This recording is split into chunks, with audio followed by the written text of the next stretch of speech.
మనకి సంగతి బాగుందా?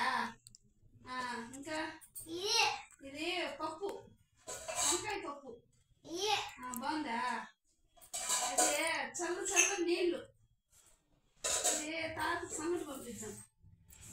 ఇది దీంట్లో పప్పు, దీంట్లో సంగటి తాతకి బాగుందా?